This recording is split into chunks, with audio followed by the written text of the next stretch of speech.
Hi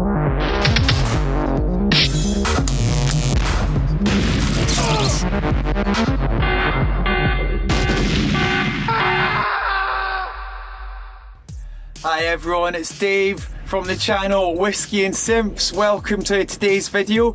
If you've not been here before, this is the channel that blends whiskey drinking with music making. Got music production tips and all sorts of things like that. So welcome to today's video. Today's video is recording jazz in the studio. Nice. So yeah, we're going to be recording some hot jazz at Tonic Note Studios, also known as Edinburgh College Studios. I'll be showing you the setup, behind the scenes, how we recorded everything, a little bit of the music clips, get some of that as well. So yeah, really excited to show you that, guys, today. If you've not been on the channel before, welcome. You might want to hit subscribe, hit the bell, ding, to get notification of our future videos. We do studio tours, behind the scenes, artist interviews, all sorts of videos about music production that I think you guys will enjoy. So welcome to the channel. Let's cut the chit chat. Here's the main video that you tuned in for.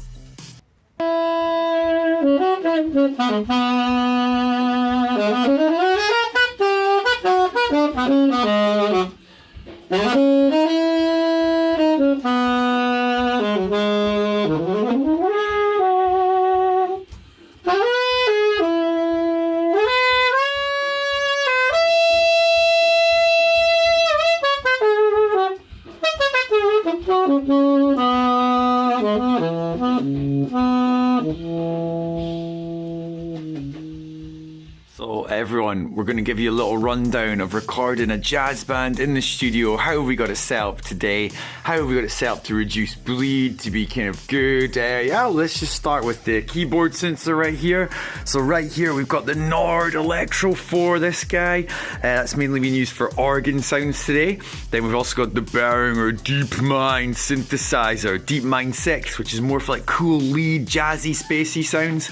These are both in stereo outputs, and they're going down into the DI boxes here, and we follow the cables along, the orange ones, and they go all the way along to our patch bay here. So the patch bay is what connects everything in the live room into the studio room, which is just through the window there. So we've also got the guitar amp just here. It's connected to the little orange head, orange cabinet, and it's been mic'd up by one of my favourite mics ever, the AKG C414. Super crisp, super got lovely high sounds, loads of options on it as well. And you can see the circles for the speakers in the amp there. So it's just off axis, not right in the middle, just off center, I mean, just there. So hopefully I've kind of got a bit of crispiness, but not too harsh. If it's in the middle, it's too harsh. It's over to the side, it's too warm. So right in the middle for that jazzy tone, which you got going there. You can see the pedal board of the guitars there, pretty cool. And the guitar amp's actually shielded by these sofa cushions. That's hopefully absorbing some of the noise from the drum kit, which is over here.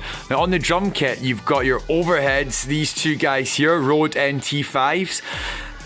Classic, good for picking up cymbals, and we're compressing them a lot in the studio to really kind of make it punch through as well, so it gives it quite a nice crunchy sound. You can see the Audix D6 mic here. This guy's absolutely amazing for your bass tones, so a classic one on a microphone for a kick drum. Amazing kit as well. Look at the sparkle, look at it shine, look at it shine. We've also got on the snare drum, we've got an MD421 Sennheiser mic. It's a really classic microphone there. And down below it, one of my favourites again, the AKG C414. Remember, if you've got two mics like that on a snare drum, you need to phase invert the bottom one just here on the desk so it doesn't get any phase cancellation. Over here we've got an AKG, I think it's 154, I can't remember, on the hi-hat. I'll look up the number for that again. Why do all microphones have names that are just numbers? Oh, they're so confusing. Give it a cooler name, AKG. Call it the AKG Hi-Hat Excel. I don't know. Call it something cool and easy to remember. But yeah, I never thought I'd be geeky about microphones, but I am now. I'm loving this setup. Lastly, in the drums, we've got these Sennheiser clip-ons on the toms there. These guys quite a good tone. They're normally used for live situations, but as you can see, we've got all these mic stands everywhere in the drum kit. Having a few clip-ons just really helps save space. Over this way, you've got the bass amp connected to obviously the bass guitar here, a beautiful one. And actually, we've not got the speaker on the bass amp on today. Because if we did, we'd have drums, guitar, and the speaker of the bass amp. There'd be too much bleed between all these instruments going on. So what we decided to do is run the bass into the head of the bass amp and take a DI out of the back of it, and it runs into the patch bay there. And what that means is you still get all the goodness and nice features and electronics that live inside that head of that bass amp, but you're not getting bleed from the actual speaker there as well. So yeah, it works out pretty well. We've got a few little details you might see. These mic stands are everywhere, so we've got these white stripes of tape coming down just so you notice them more and don't walk into them. A few little bits of health and safety. Our cables, try to manage them in little bunches like highways like that, just so people trip over them less.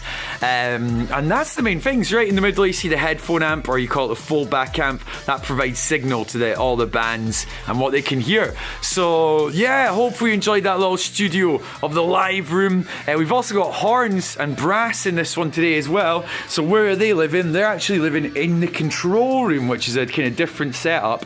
In the control room there, we've got 3 microphones, 3 wind and brass instruments, and it means they can be separated in the mix from here, so you're not getting drum sound in the brass and woodwind sounds over there on the other side of the window, which is great. When you mix them together, they hopefully should sound a bit of separation, but the band can still play live together in the studio, but with not too much bleed as well. So hope you enjoyed this little tour. This is how we're recording Soul Gear, our jazz band today. Cheers guys.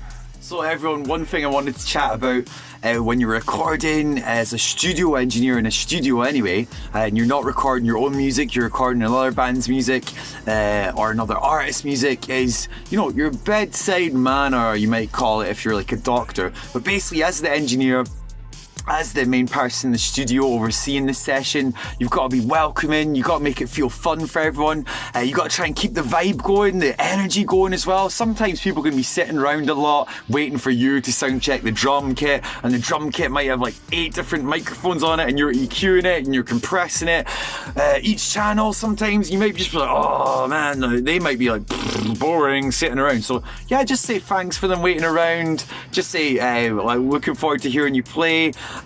Just say maybe things like that. Just appreciate them and just try and keep everyone's energy going. Be nice to everyone. You got to remember as well, sometimes people want their composition their way. Some artists don't really want your input into it that much. Like, you can make little comments about that arrangement or like the mix or something like that, but sometimes they want it kind of their way. And so, you know, my advice is maybe like, if you really believe something would make their track better, maybe when people are having a chit chat about it, be like, well guys, have you thought about doing it this way maybe? And if they're like, oh yeah, maybe go with it. But if they're like, not sure, don't be offended. Just be like, oh cool, don't worry about it, and just let them do it, because at the end of the day, it's their composition that they're doing as well. So sometimes that happens. Sometimes you might think, oh, this would make it a lot better, but you know, things are subjective and it's their session.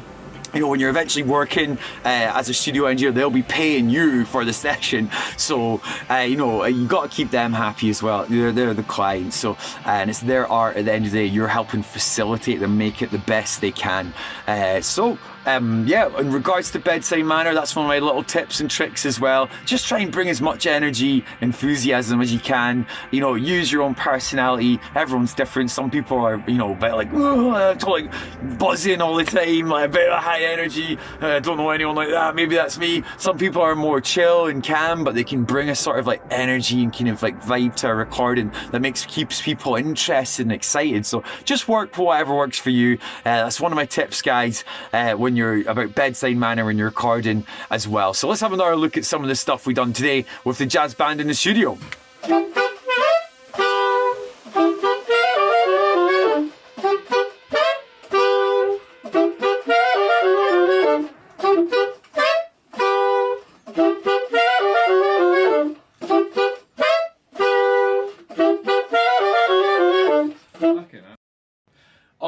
everyone. So that's me, just jumped in the van, ready to go home after the recording studio today.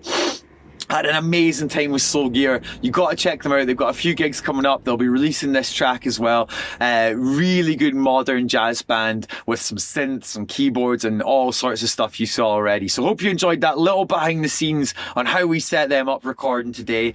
If you want to find out more stuff like that, if you're interested, please just comment. Let me know what worked well today in this video, what didn't work so well, what more things you'd want to find out in future videos like this. Always looking for your feedback to try and improve the videos of Whisky and Synths. Sorry there wasn't much whiskey in this video today. We're not actually allowed whiskey at that studio. No. But, you know, I'll have a few drams tonight, say, have a wee celebration of how well it went. So, hit the subscribe, hit the like button. We've got more videos like this, all sorts of content to do with music production.